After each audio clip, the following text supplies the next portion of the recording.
नहीं, पानी नहीं मिल रहा। हम लोग नाला से पी रहे, गड्ढा खोद के।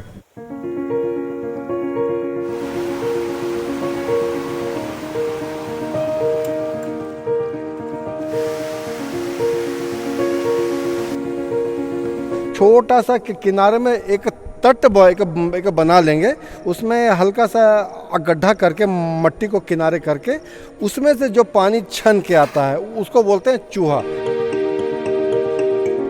हाथ में लेंगे और उसके बाद अगर ऐसे आप करते हैं ना पूरा तो तेल तेल सा तेल ये है। पानी महसूस होता है। एक अजीब सी स्मेल भी है। माइनिंग का जो ऑयल है जो डंपरों का, उससे ना वो ये स्क्रीन वाला जो बीमारी होता है तो त्वचा बीमारी वो होता है।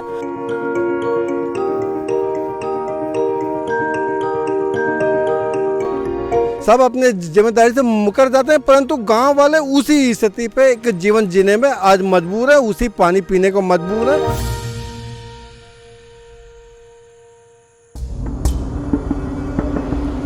ये छत्तीसगढ़ का दक्षिणी हिस्सा है।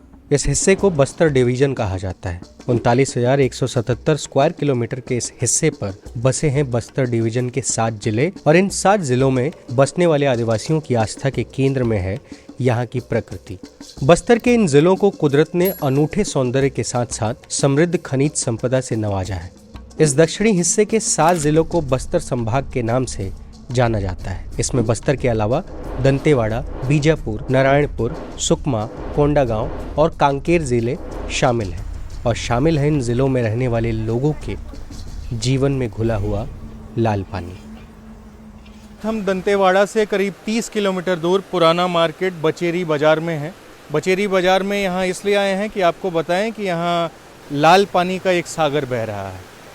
वो सागर जो भारत की एक नवरत्न कंपनी से निकल रहा है।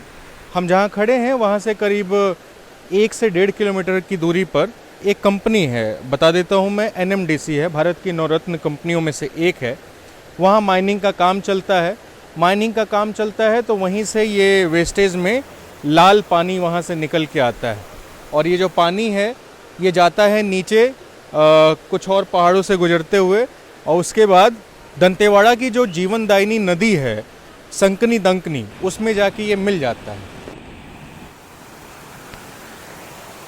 जो भी के स्रोत से ये आ रहा है पानी, अब उसकी स्थिति भले का एक लाल हो, परंतु आज भी देखेंगे यहाँ जो तटीय क्षेत्र है वहाँ गांव वाले चूहा बना के पानी पीते हैं। चूहा यानी छोटा सा किनारे में एक एक बना लेंगे, उसमें हल्का सा गड्ढा करके मट्टी को किनारे करके उसमें से जो पानी छन के आता है उसको बोलते हैं चूहा।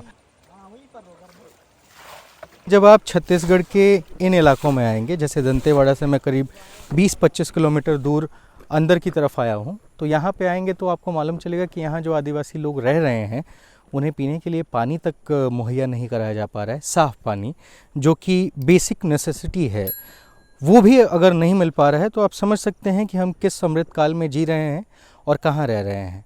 ये जो लोग हैं ये न जाने कितने सालों से ऐसे ही रह रहे हैं। आज से करीब 1970 के दशक में NMDC जो कंपनी है सरकारी, वो यहाँ पे आई थी, और तब से लेकर के आज तक ना इनके जीवन में कोई सुधार हो पाया है और ना इनके बच्चों के लिए कोई शिक्षा या फिर साफ पानी पेयजल की व्यवस्थाएं की गई हैं।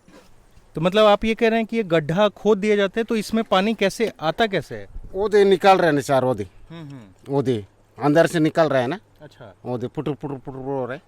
लेकिन ये कुछ तरल चीज़ें हैं, तरल पदार्थ हैं। ये तो पूरा फेंकना पड़ेगा ना। अच्छा, फेंकना पड़ेगा इसको। ये पानी ये लोग पिएंगे और हाथ में लेंगे, और उसके बाद अगर हाथ में लेंगे और उसके बाद अगर ऐसे तेल तेल सा तो तेल पानी सा ये पानी महसूस होता है। एक अजीब सी स्मेल भी है। एक अजीब सी स्मेल पूरा भी है। लगभग जो परियोजना क्षेत्र से जितने पानी निकले हैं ये उन्हीं क्षेत्रों से निकला हुआ पानी है।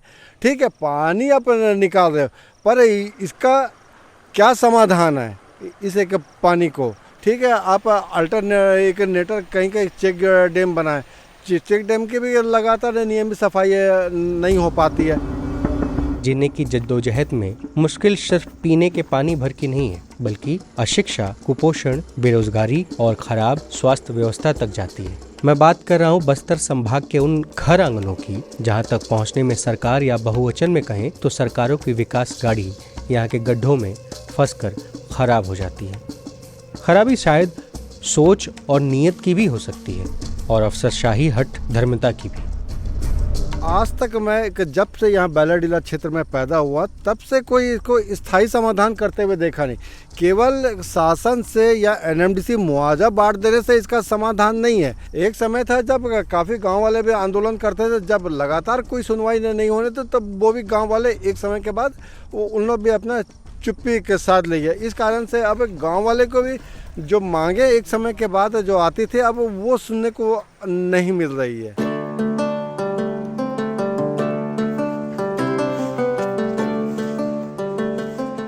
ये जो अभी जो ये माता है जो अभी देख रहे थे आप पानी निकाल के ऐसा टाइप का हमारे जैसे सुबह उठ के आते हैं उस समय भी वैसे ही साफ करते हैं, उसके बाद पीते हैं। पीने के बाद ये तो बस पीने के लिए यूज कर रहे हैं, लेकिन नहाने के लिए जो लाल जो पानी जो जा रहा है आप देखे हो उसी से नहाते हैं। उससे क्या होता है स्किन में ना वो मतलब ऑयल जो होता है जैसे माइनिंग का जो ऑयल है जो डंपरों का, उससे ना वो ये स्क्रीन वाला जो बीमारी होता है तो त्वचा बीमारी वो होता है। और पीने से क्या है पेट में पेट दर्द जैसी पथरी की बीमारी ऐसे तरह कई बीमारी होती है पानी से। 75 साल बाद भी हम ऐसी स्थिति आपको दिखा रहे हैं और मतलब मैं यहाँ पे खड़ा हूँ, मैं यहाँ पे शूट कर रहा हूँ, यहाँ से लोगों को पानी लेके जाते हुए देख रहा हूँ। जब आप यहाँ पे आएंगे तो आपको तकलीफ़ें दिखाई देंगी, महसूस होंगी, क्योंकि ना यहाँ पे बहुत अच्छे और बहुत बेहतर स्कूल्स हैं, ना अस्पताल हैं, ना कोई और सुविधाएं। तो आपकी सरकार क्या कर रही है? सरकार जब आप वोट देने जाते हैं या कोई वोट मांगने आता है तो क्या आपने कभी उन लोगों से पूछा कि भैया आप ये समस्याएं का सलूशन क्यों नहीं कर रहे हैं, या जो यहाँ के प्रशासन हैं वो लोग? हम कई बार चाहे लिखित में हो चाहे हमारी जो प्रतिनिधि है उनसे कई बार हम चर्चा किए हैं इस बार कि ये ऐसा क्यों हमारी समस्या आप क्यों समाधान नहीं कर रहे हैं। तो इसी के माध्यम से अभी हमारे गांव में कुछ जगह एक बोर टाइप का सोलर बोर दिए हैं, लेकिन वो भी कोई मतलब ही नहीं है क्योंकि उसमें से जो अभी यहाँ जो साफ किए हैं इससे ज़्यादा उसमें गंदा पानी आता है। तो हमारी समस्या हम तो शासन प्रशासन को, जिला प्रशासन को या जो लोकल हमारी जनप्रतिनिधि है उनको अपना समस्या तो हर समय बता देते हैं। और कभी कभी बीच में यही सब मैटरों को देख के हमारे जो नज़दीकी एनएमडीसी जो चेक पोस्ट है वहाँ पर धरना करते रहते हैं कि ताकि वो लोग उठे, उस धरना से कुछ फ़ायदा मिले, हमको सुविधा मिले। ऐसा करना फ़ायदा तो नहीं मिलता है, वो टाइम पे टाइम मांगा जाता है, 15 दिन में किया जाता है या फिर 4 दिन का समय मांगते हैं या 15 दिन का या 1 महीने का समय मांग के वो अपनी जगह भूल जाते हैं। फिर कभी कभी ये बोल देते हैं कि ये हम तो जिला प्रशासन के ऊपर हैंड ओवर कर दिए हैं या फिर उनका हेड ऑफिस को हैंड ओवर कर दिए हैं, वही आके आपकी समस्या का समाधान करेंगे, ऐसा इनका कहने का रहता है। हमारा देश उड़न खटोले पर बैठकर विकास की एक ऐसी धुन बजाने की जबरदस्त कोशिश में जुटा है जो धुन कई बार जमीन टटोलने पर एक चिल्लाहट का एहसास दिलाती है। यह एहसास किसी की मान्यता या कथन पर आधारित नहीं है, बल्कि एक नजर है जिसकी तलाश में बस्तर की जमीन पर मौजूद लोग हैं। ऐसा मालूम पड़ता है कि सत्ता शीर्षों की तरफ से इस जमीन के लिए अपनी नजरों को बंद कर लिया गया है।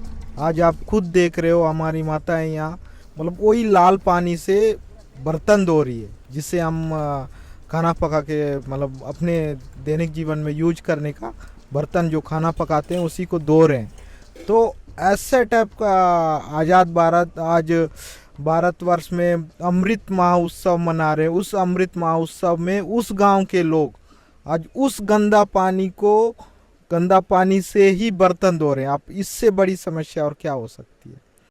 तो देख सकते हैं कि आज भी लोग यदि चूहा के पानी पीने के मजबूर हैं तो हम विकास कहाँ पर लेके गए हैं? विकास तो जस का तस है। आज से यदि 60 साल के पूर्व की बात करें तो तब भी वही स्थिति है। आज भी यदि गांव के लोग चूहा का पानी पी रहे हैं तो ये तो विडम्बना की बात है। सब अपने जिम्मेदारी से मुकर जाते हैं, परंतु गांव वाले उसी स्थिति पे एक जीवन जीने में आज मजबूर है, उसी पानी पीने को मजबूर है, उसी एक स्वास्थ्य चिकित्सा अस्पताल में जाते हैं मजबूरीवश, क्योंकि उनके पास इतने संसाधन नहीं है कि वो अपने स्वयं के उससे कहीं बाहर जाके उपयुक्त एक चिकित्सा करा ले। जब यहाँ एनएमडीसी खुला उस समय हमारे पूर्वज या दादा परदादा ये बोलते थे कि वो हमको हर चीज़ बेनिफिट देंगे, शिक्षा देंगे, रोजगार देंगे, स्वास्थ्य देंगे, हर चीज़ मतलब उपलब्ध कराएं करके बोले। तब जाके हमारे लोग जो यहाँ के जो मूल लोग हैं, मूल आदिवासी जो लोग थे, उस आधार पर ही एनएमडीसी को ज़मीन दिया गया था। लेकिन ज़मीन देने के बाद आज इतने साल भी हो रहा है तो आप शिक्षा का स्तर आप सर्वे करोगे तो 0% है। कोई आज इस जो जिस एनएमडीसी के जो कास गांव है उसमें आप ज़्यादा से ज़्यादा ले दे के 20 या 25 लोग ही होंगे जो 12वीं या 10वीं पास किए होंगे। आज जो के यहाँ के मूल निवासी हैं। जी आदिवासी। हाँ, और तो आप लोगों को नौकरियों में भी नहीं लिया जाता है? नौकरियों में भी नहीं लिया जाता है। नौकरी जब किसी कारण मांगने जाते हैं तो बोलते हैं कि ये सेंटर की रूल्स है, आप हमारे हाथ में नहीं है, ऐसा करके टाल दिया जाता है।